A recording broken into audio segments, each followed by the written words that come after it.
Well, today, the story, we've got a little bit of everything. It's a little bit darker than some of the stories we've done so far, I'd say. Yeah, so I would say anyone that's sort of, our podcasts are completely varied, but if this one feels a little bit too dark, then feel free to jump in when we've had something where we both cry with laughter, because that happened we've before got those. too. Yeah. But we want to introduce the lovely Nisha. Hi, Nisha. Hello. Who has also been on First Dates. Yeah. That was like a Reunited. long time ago, wasn't it? 8 years ago. Wow. So I Yeah. must have just started-ish then. Yeah. Wow. I felt very young. I felt looking young. back. Yes. Now. I I felt still young. talk about it now, but I'm like, yeah, I was 8 years ago and I was way younger and better looking. No. But I'm guessing it didn't work out because you're here today to tell us a story that's not very well, nice. a lot didn't work out since that period of my life, and probably before that as well, which is why I ended up on First Dates. But What a cool experience, though, to go on there. Yeah. It was super Did fun. you enjoy it? Yeah, really, really fun. And I met a really nice guy, actually. And to be honest, I look back now and think I'm kind of glad he wasn't my kind of guy, because, what I took away from that experience was something completely different. I always used to feel really scared dating, and I'd always have to have like a friend on the phone when a guy was walking up to me. And I thought, after I've done cameras and everything, my dating perspective changed and I could just show up. Love that. And I couldn't do that before. So Love that. nice. What a great... Because I know that feeling. You're like, oh my God, just stay on the phone to me Yeah. until he turns up, because I This can't one possibly... friend. Yeah. Yeah, she was always the one friend that knew I was going to call her. And it was always because I was really awkward. So I felt awkward. I had this really awkward kind of past to me that was, really affected me and my mental health. And then I felt like I was never good enough to be on the date. So I sort of hid behind online dating. Yeah. And was always, and I said it on the show then, I hope people liked my personality. But then when they showed up in reality, I was like, oh my God, they're not going to like me. And then I'd feel really strange and awkward. But after that First Dates experience, it changed everything for me. I could just say, I'm going to show up and be who I am. I mean, I was on camera, so after that, everything Doesn't was get just much more different. exposing Yeah. than that, does it? Yeah, I love that. We always ask anyone that comes on two very important questions before Very we start the story. And we want to know if you've got a specific ick. Height. Oh. We've not had that yet. No, Yeah. not as an ick. No. Yeah, it's because I'm not short for. I'm sorry, I'm not overly tall for an Indian girl, but I'm above average for an Indian girl, and I always find that Indian guys, if I'm kind of swiping on an Indian guy, meeting an Indian guy, he'll always say he's 3 centimeters taller than he is, and they lie that about with it. heels. I'm not saying it's just an Indian guy thing, but generally Indian guys, South Asians, they're not tall. So me as a South Indian girl, I'm tall, and I've been in situations where a guy's telling me he's 6 foot, and I've decided to wear heels, and I've shown up, and I'm like, I can't really go. I can't go anywhere with this now. It's like, do I start walking bare feet? Yeah. It's almost like that. So yeah, my ick is probably height. Okay. And what about a green flag? What's that's a tick box for me. Well, yeah, somebody being organised, as you just said, knowing where to show up to. I think I've never experienced that, put it that way. And then when you do, you're like, wow, this is different. And it's almost so black and white different. Because if you don't experience, you'll meet a guy and they'll be like, oh yeah, we'll meet on Saturday. And you're like, okay, so where? Where, at what point? And all of a sudden you meet another guy and he's like, right, there's the address, I've booked a table, show up. Yeah. And it's like, I didn't do anything. It's attractive, that. I get that. Yeah. It's sad because it shouldn't be. It should be normal. It shouldn't be so oh my God, he booked a table. It's just a fucking reservation. Do you know what I mean? That's all it is. Yeah. But it's such a bit when someone does that for me, I'm like, he booked a table. Yeah, because I think now, it's really strange. I think guys realise that there are certain guys that don't do it. So, they're kind of clocking on to the do's and don'ts. Social media's been able to give people information, right? Women talk, men talk, people talk. And now it's like, well, if you want to get swept off your feet, something like booking a restaurant is massive now. Yeah. Booking a table is massive. Telling you where to find them is massive. Oh yeah, meet me at this coffee shop. You're like, wow. You're actually going to show up. Yeah, I'm sat on the right hand side, turn left and sit, and you're like, oh, I don't even have to do the whole. But let me tell you thing. what's even more wow is when they use something like Open Table. Their name is on the booking, their telephone number's on the booking, they screenshot it, and that's how well, that's what happened to me. Like, I got that screenshot and I thought, you know, it wasn't just here, this is the restaurant 7 p.m. It was like full on, here's the screenshot of my open table reservation.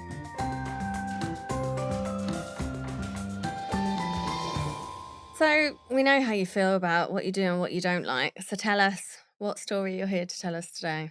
Well, that very story, I guess. The open table Oh, let's booking. call it the open table booking. The I like open table booking. How did it all start? So swiping on Bumble as you do, and I was on Bumble, and I'm this kind of person that when I say hello to somebody on an online dating app, and then especially Bumble, because the girl has to say that to send the message first. Okay. I send a message as if I'm talking to myself. So it's very not hi, how are you? And I know because the guys don't like that, girls don't like that. You know, if a guy sends you a message, hi, how are you? I'm very different. It was like almost talking about my week in a little bit of a blog. I'm like, hey, how are you? I did this week. I'm really exhausted, la la la. So it was like that kind of message. If a guy responds to that level, then I understand we're cool. Like we're on the same page. And basically the clock was ticking with this one. And it was like the last 57 minutes and he finally messaged me. And I really... so there's a timeout on Bumble if you send a message. Yeah, there's a timeout on Bumble. Oh. Yeah, so, and I don't know why, but his photos, I just felt like I'm going to date this guy. It was the first time I ever thought that about anybody. I told my friends, I was like, why is he not messaging me back? I just can see it in his pictures, the things he's done. So anyway, he finally responded on the same level. And I was like, you have totally mirrored my message. This is epic. You know, I was like, this is exactly what I've been looking for ages. So that moved on to 4 days later, we had a phone call on Thursday night, chilling on my sofa, 4-hour phone call. Wow. It had been years since I had like an online dating just like phone easy call. Conversation. Absolutely. Like literally, I was like, yes, okay, you get me. And it was like mirror after mirror after mirror, what I loved, what he loved. We were just the same person. He was just the boy version of me, honestly. And that just from Thursday night led to the open table booking. Oh, here we are. So open table comes on like Friday. I'm meeting him on Saturday, 1 p.m. for lunch. And it was literally that screenshot. And I was like, oh my God, we've gone from like mirrored message, 4-hour phone call, open table booking. And I knew where to go. And I show up and, you know, And when you first saw him, did it match up to what you were hoping it was going to? Yeah, I mean, he looked like his pictures. So yeah, he showed up and he you know, he's presentable. And I thought, okay, I didn't immediately fancy him, but the charm was on point. So, you know, go straight up to the bar, you know, he's buying me the lunch, you know, he's not letting me even get my card out, and I'm fine to pay. I'm not that kind of girl. And then, yeah, that date went on for 12 hours, which is a revelation. 12? Yeah, like we went into the next day. Like it went from like lunch to like, then I offered to buy the dessert and teas. And then I kept kind of doing the tea thing because I just kind of thought we still have more to say. Like, and I was like, let me do the tea. And so we moved inside. We sat by the fireplace. The Anthony Joshua fight was on that evening. And one of his best mates was meant to watch it with him, but he got drunk the night before and called him up and was like, dude, I can't watch the fight. And I heard the conversation because we were meant to leave at like 8 for him to go and do that. I just was like, well, let's go and watch it together, because I'd love to have watched the fight anyway. Well, I would have found a girlfriend to go and find it in a shisha bar or something. And I don't it's know. Anthony Joshua. Oh yeah. Yeah. So he was like, really? And his face was like, really? You really want to like continue the date? It was like his absolute response was like, oh my God, you really like me. And it was really endearing.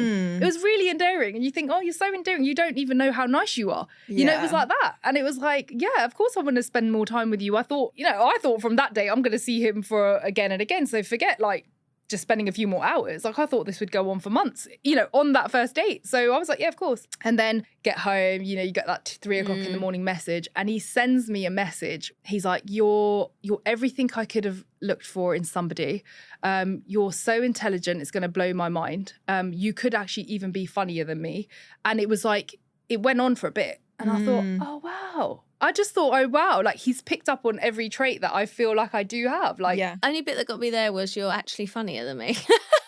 But I get how that would make me feel really nice. Like reading that, I'm like, oh my God, he's done all these things. And now I've got this perfect message it's like I think feeding. a follow-up message is always nice. I do, yeah, of course. And if you don't get it, you're waiting for it. Yeah. Yeah. And then if it doesn't come, you know, it was too late. It's like, oh. And have you ever been on a date, right, where you've done this like 12 hours, but then you somehow still text for like 4 hours after Yeah. you've left, Yeah. and you think we might as well have just stayed together for that 4 Yeah. hours, you know? And that was like that. It was like you just continue when you're not together. So it was like that, and it had been so long since that had happened. So where did it go from there then? You had this whirlwind date. From there, we had some more dates. They were perfect. They were just, you know, exactly how you expected. Now, one thing that really blew my mind is I own my own place and he owned his own place. And when we decided to get intimate, he decides that he wants to create the memory in a hotel, right? And so I think that's really like, wow. Like, you could literally be intimate with someone at no cost right now, you know, whether it's your house or my house. But he's like, no, I will really want to make this special. And I was like blown away. Had you been to his house at this point already? So yeah, we had a second date and he booked at the cinema. And I was a bit suspect a little bit on the second date. It's really strange that I say this, even though everything worked out perfectly. He had sent me a picture of where he worked from home, his office. And so the house was like a massive L-shaped house. And so he had like taken the photo from the driveway. And I thought you could sit like at least 5 cars on this driveway and it's an L-shaped house. It's massive. But I was like, what single guy lives in a 5-bed house? Like, it was really strange. So when he booked the cinema on the second date, I was insistent that I dropped him home because I actually just wanted to check, is there a wife and child in that house, you know, and would he let me drop him home? Like, do you know what I mean? So I took him home, opened the door, he shows me around. Everything looks completely legit. Like, there's no women's clothes, there's just no kids, and there's a bedroom downstairs and it's where his mum would stay, and there's a photo of his parents and everything seemed fine. But I did think, like, you know, 5-bed house, it was nearly enough £1 million up in North London. And I thought, you live on your own. It didn't work out. But I was like, people are successful. It could happen. It's not impossible to be that successful. So did he like meet your friends and stuff? Like, were you, did that ever happen? Yeah. His So friends? after that event, the following week, I was like, well, we're good now. Like, let's meet my friends. Okay. You know, so this is now the 3rd week. So now we're talking 3 weeks since the first date. Okay. And he comes over to my flat and all my friends are there. We're pre-drinking at my flat. And during that week, his uncle had passed away. And I knew that, but his uncle had lived in my area. So that makes this will be relevant to what I'm about to say. I just said to the boys, because the boys in my circle are very much like, I want you to meet a guy that treats you right, right? But it's not about money, honestly. It's just about like, live up to your energy sort of thing, right? And almost like their energy, because guys need to get on with guys, right? And in the years that I've been out with my guy friends and their wives, you know, the guys are just buying the drinks. It's just the way it is, right? And so if a new guy is joining that, it's kind of like the boys get the night sorted out and the girls just chill and have a good time. Yeah. So literally all I said was, let's just get a table because it'll be easier between 6 of us just to like split a table and a bottle on the table. Yeah. Literally, as I went to lock my flat, he whispers in my ear, do you mind getting the bill tonight? And I was like, You're about what? to meet my friends. And the boys are like ordering the Ubers, get into this Uber, and I just sit across him, you know, and I literally, my body language just switched off. Anyway, the whole night we went out. Obviously, I'm having to buy the drinks. The boys are noticing. They're like, why are you tapping your debit card everywhere? And I'm like, well, apparently he's going to pay me back, right? Literally, it was like that. And I was like, at this point, I couldn't give a shit if he paid me back or not. So anyway, cut a long story short, we get back home and I'm like, what's wrong with you? Who's home? Oh, my home, my flat, because he's Right. then back at my flat now because Right. everyone's gone to their place. Right. And he was meant to stay with me that night. I just said to him, I went, you know what? If you didn't want to meet my friends, because that's what I thought it was. I just thought he was done with me. I thought he had changed his mind. So then he's like, oh, do you know what? I'm going to see through this night, not pay anything, and just be out of her life as of tomorrow. Honestly, that's what I thought it was. So I was like, if you don't want to be with me, then just fuck off now. Like, why would you come to this point and make my friends now cuss me out for meeting someone like you that can't even put a £20 round on the table, right? And I was like, honestly, it's weird. And he's like, do you know what? Tonight I realised that I was going to lose you. He was like, I love you so much. I was like, what?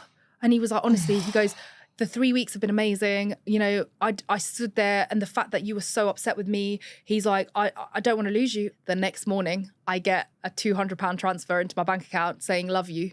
right? The reference was love you. So my friends are like, really like, okay, he's a vibe and you should just give him a chance. But then when I say to them, oh yeah, he's actually transferred the money, and you know, your heart just, it's like, oh, maybe and I you was want to overthinking almost like it. show It's off like, a little oh, bit about it okay. and go, but Yeah, he paid me did a back. good thing. Yeah. Yeah. And the reference was love you. Yeah. You know what? You know, when I think about it now, I'm like, what? And by the way, he didn't have any money apparently that night because he had just transferred all his money to his aunt to pay for his uncle's funeral. Like, you know, when you like Lots think of about a thing excuses. back, you're like, Yeah. okay. So after that point then, did you kind of think, okay, like we're together now, this is a thing? We're together now because he stayed at my house. He stayed at my flat, sorry, for the entire week from that point. Very nicely asks me, you know what, instead of going back home, can I stay at your flat for this week? Because I need to do the condolence every night. And we do this in South Indian communities, South Asian communities. You go to do condolence every night when someone passes away. So I was like, that's really sweet. The end of that week, he then sits me down and he's like, oh, I haven't told my mum this, but I've decided to take a private sale on my house. So this £1 million property that I knew he was in for the 3 weeks that we were sort of together, now mysteriously he's sold it. And I thought, genuinely, the first thing I thought, because of all the nice things he had done, I was like, successful guy. Like he's not showing he's not successful. Maybe just this family came along and it just went through and it's going to go through. Now I thought, a few months down the line, you know, I'd still be chilling in the house with him. He takes my car the next day and goes and empties the entire house out. And then all of a sudden comes back with 2 suitcases and he's there in my flat. And he goes, oh, is it okay if I just crash here for a bit? And then I'll start looking for a rental property. And I was like, okay. Fishy behaviour. So I was like, okay, but let me tell you, I was in like this weird cloud, right? Oh, I was of course. Like, Yeah. I was like, oh, you know what? I'm 37.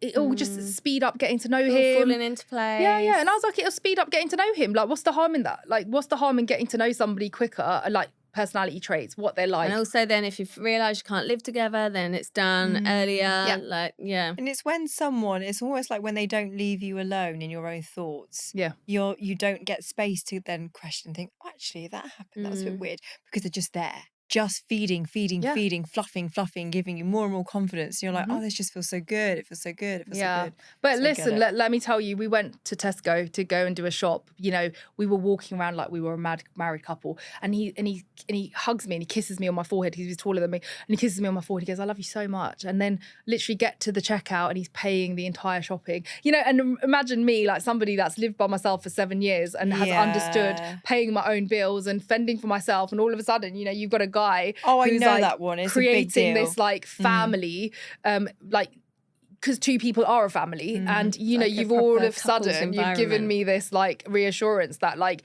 you're going to boss the man things in my life that I've never been able to boss. So at the minute you're thinking, okay, this guy's basically living with me. He's paying for things. I feel like we're kind of becoming this family unit all of a sudden.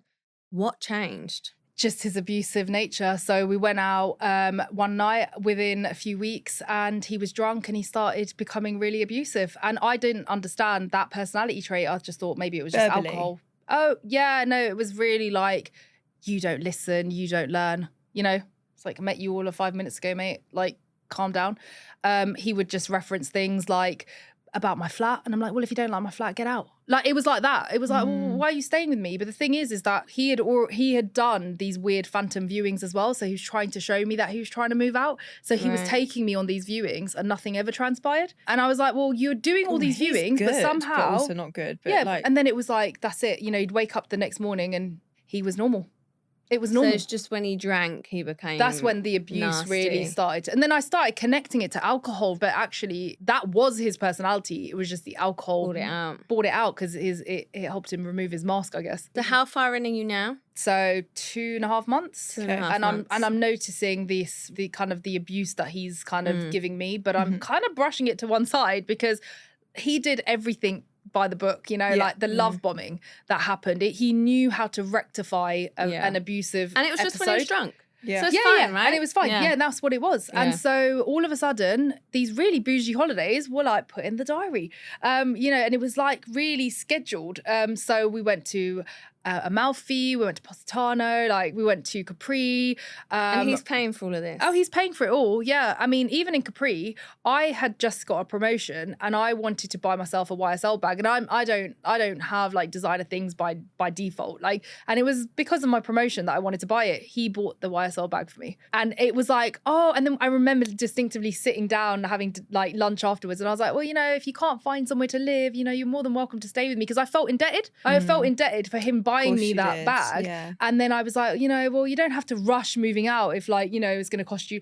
I don't know what I was saying, to be honest, but I was almost like falling for that as well. Did you not think at some point, like, well, he can afford to do all of this stuff, but why has he not managed to move out? Honestly, it's because I thought he was so in love with me. Right. And that is the truth. Yeah. It's such a valid question. You get so wrapped up in it, It's such a valid question. And it's because you believe they actually are so into you. And you don't get that feeling often. And when you do, you're like, yeah, I'm not going to let this go. Yeah. And then, so what happens on holiday? It's like, in between the buying you the handbags and booking the nice holidays, what was his, because I'm guessing you're drinking on holiday. Yeah, what was he like? The random little, like the nonsense that he would come out with. So I'm sitting there really happy, sitting in Athens. We're in Greece at this point.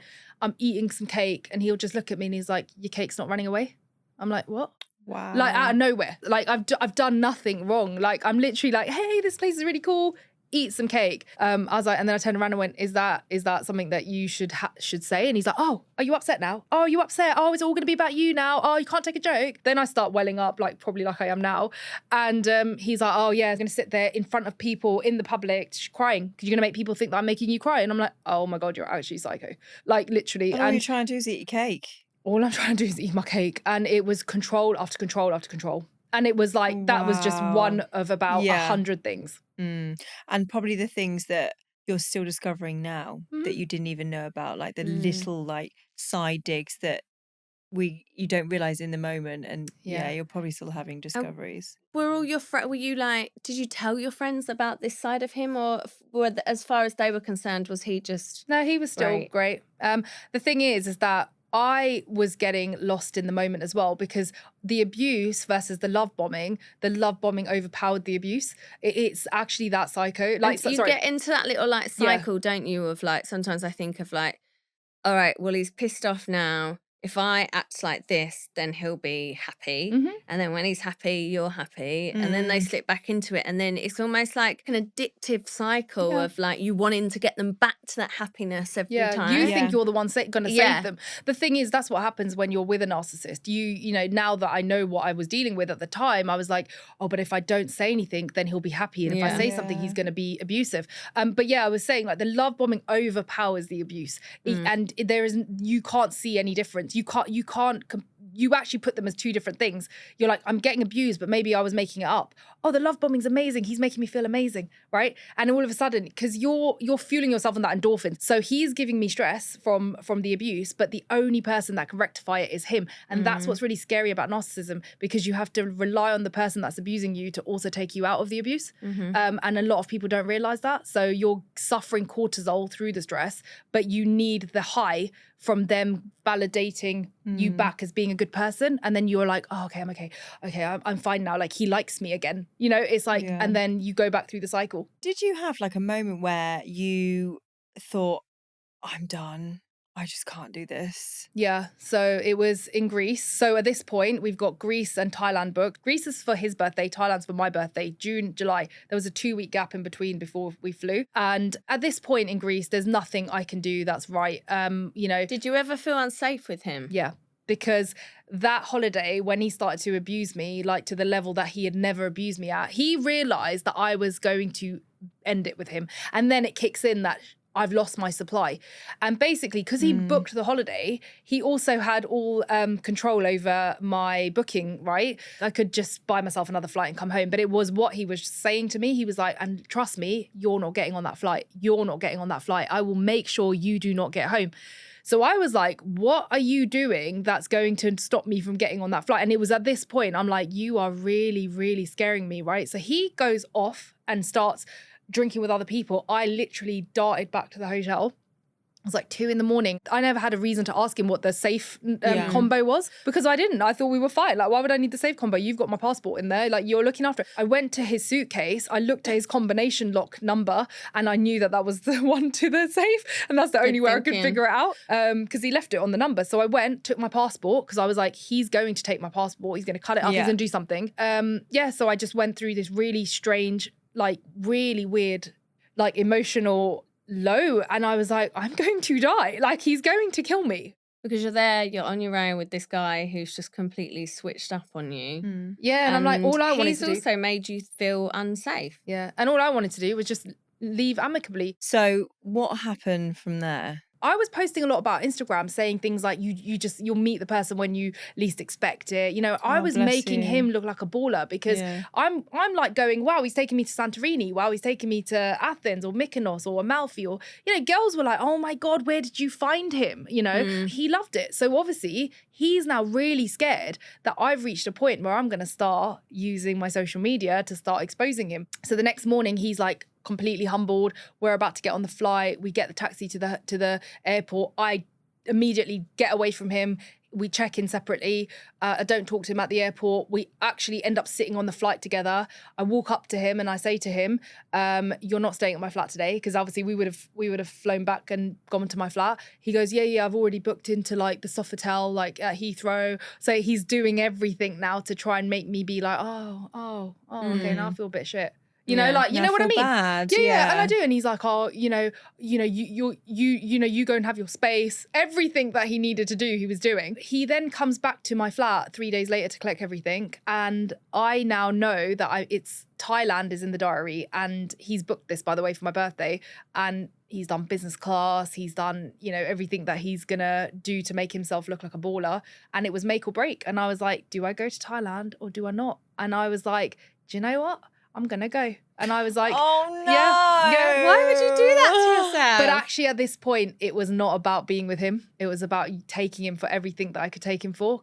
But you're not scared of him still. You know, it's funny because when he came back from Greece and he switched into like, Mr. I'm amazing, mate. I was like, you're just all chat, mate. You've got no balls at all. He's like, you know, all telling me how I'm not getting on the flight and whatnot. And I'm like, what did you actually do? You booked me on the flight and I came home. You know, like in the end, you're just a douche, right? I will find a way now to go to Thailand and do what the fuck I want to do, right? And literally that's why I went. And honestly, my friends were like, at this point, like they didn't know the detail apart from one really good friend. And she was like, just do what you need to do. And I was like, you know what? That's what I need to do. So what did you do in Thailand? Well, I went there and I slept because I had no bloody energy, right? And I Is it in the same hotel as him? Yeah, or? Same hotel, but we didn't sleep together. So I was like, you're just a fucking idiot. Like, you know, you can't take that out of you. Once you feel like that about somebody, you're done. It's right? like not just an ick, it's like a super ick. Yeah. And you are just done, checked out. Like you look at every part and angle of them, you're like, you're just a fucking vile person. Yeah. Right? And literally, and it was like that. So when you got back from Thailand then, did you end things? Because if things are already feeling... Yeah, I was waiting for him to abuse me. So I was just waiting for an episode and then I could have that solid fire in my belly to say, get the fuck out. And it was like that. I needed that fire, right? It's like, I couldn't just be like, oh yeah, hang around, you know, can you get out now? Because it was not enough for I do know what you mean. It's a weird concept, isn't it? Because you're like, I know what I should do, but I just want you to be an arsehole one more time because it will spark me and then I will fucking lose it. So it's something that in his personality trait where he didn't like repeating himself. And I was making plans one day about my friend's birthday that he was meant to be at.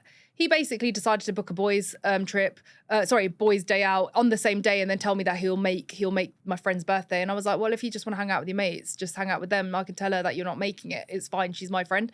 And then he's like, I told you that I'll be back at 3:30. And I went, right, I'm just clarifying plans. Why are you getting stressed? And then he was like, because I don't like repeating myself. I went, you're not the king, mate. Like literally calm down. You can repeat yourself. If as your girlfriend, I need to just get clarified the plans. And he was like, you know what? You're just a fucking dick. And I went, I'm a what? And he was like, you're a fucking dick. So I walked up to his face and I went, say it to my face, say it closer. Like, and I really went up to his face and went, say it fucking closer. And he was like, you're a fucking dick. I want to get the fuck out. I was like, get the fuck out and get the fuck out of my flat and never fucking come back.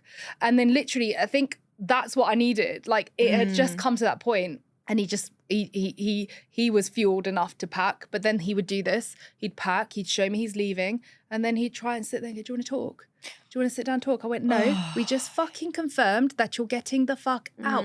So get out, right? What am I? He goes, do you want to sit on the sofa? No. I sat on my dining table and I went, no, we've just confirmed that you're getting out. So get out. And he shut the door, and honestly, my whole body just went like into fucking numb mode, and I literally burst out crying. Like not just crying, I was like from my pit of my stomach, you know? Yeah. And I just like, I wailed like a baby. It was like you needed that. It was like I was done. I was like, I don't know what happened. You know, you're just like sitting there, you're like, what happened? How did I get to this point? Yeah, and I was so mentally broken. But I'll tell you something. You know, like the first thing you think about when you leave a relationship is just meeting someone else. It's really weird because it happens. Like you do think that. And I just sat there and I was like, I'm so ugly. You know, like he left me feeling like that. Yeah. Like I felt fat. And I was he wanted you to feel like that though. Yeah. He wanted you to walk That was away. a huge part of that journey. So when he met me, you know, I was in a really good place. Like I felt really good about myself. I sat there and I cried. And I didn't know what I was crying for. Is it because I'm going to have to work on myself so much to like find who I am again? So that was the real reality check. And it was kind of when I thought to myself, why did I let myself get emotionally, you know, abused, but also my emotions controlled? Like in these 10 months, I should have still done what I loved to do. So that reality check was probably one of the hardest things that came from that experience. Did you hear from him after that? Yeah, he tried to come back. Of course, he sent me messages and he was like, oh, perhaps there's other things going on in in our lives that we're not speaking about, which, yeah, interestingly enough, I ended up finding out. So what did you find out about him then in the end? Because by the sounds of it, like, you didn't really know what he did as a job. You didn't really know, like, why did he sell his house? Where was he going to live? Like, yeah. Did you get any of those answers? Yeah. So when he was swiping on Bumble, he was getting repossessed. He never sold the house. He got repossessed. And he lost his car. He lost his house. And he needed a place to stay. So the day he shut the door, I still didn't know that about him. The way it came about was I'm starting to get letters through my door. And I get a letter from a debt collector's, and it's £22,000 that he owes a company. But obviously, so how did he pay for everything then? In March, so we met September. In March, the house got repossessed, so he got equity out of his house, and it came because in March is when his pattern started to change. This is when all the bigger holidays started getting booked in. So he had the money. So really, the viewings that we went on, they were all phantom viewings in essence. The reason he could never get a tenancy is because he knew he'd never get credit checked. So he couldn't get tenancy. So the easiest thing to do was book holidays because that's cheaper and easier for him to have a roof over his head.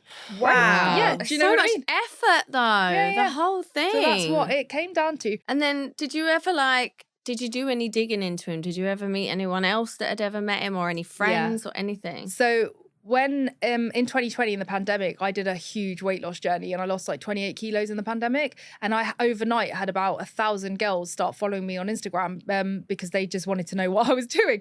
I talked to one girl at the time, and then in end of 2021, so we talked about fitness and that was it. End of 2021, I met this guy and I was posting about him a lot. Now, so I removed all these photos and started to like stop posting about him, obviously. And then people started to notice. And then this girl that I spoke to in 2020, out of nowhere, she said, you know what? Like, I just want to say I love your stories, but please don't get freaked out by one of his ex-girlfriends. And I was like, oh my God. I was like, this whole time you have been watching everything I've been posting. And I went straight away. I was like, look, I know this sounds really strange, but can I please call you? I said, I'm sitting on my sofa and I'm so upset and sad about my life. And she gave me a number and we spoke for 4 hours. She became my therapist. She was like, she clarified so many things about him.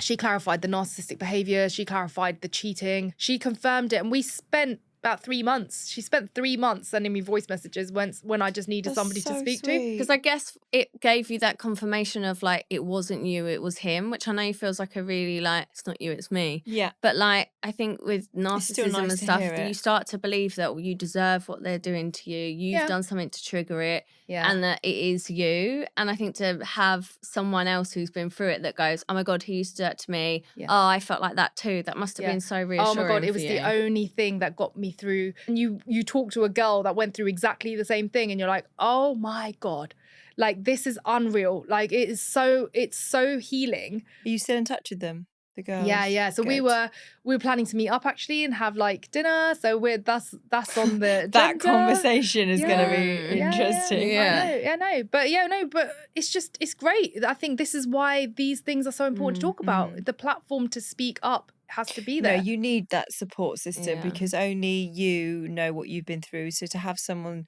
who's been like another girlfriend that's been through something so similar, because everyone, we've all had shitty ex-boyfriends, but this is something else. This is like next level.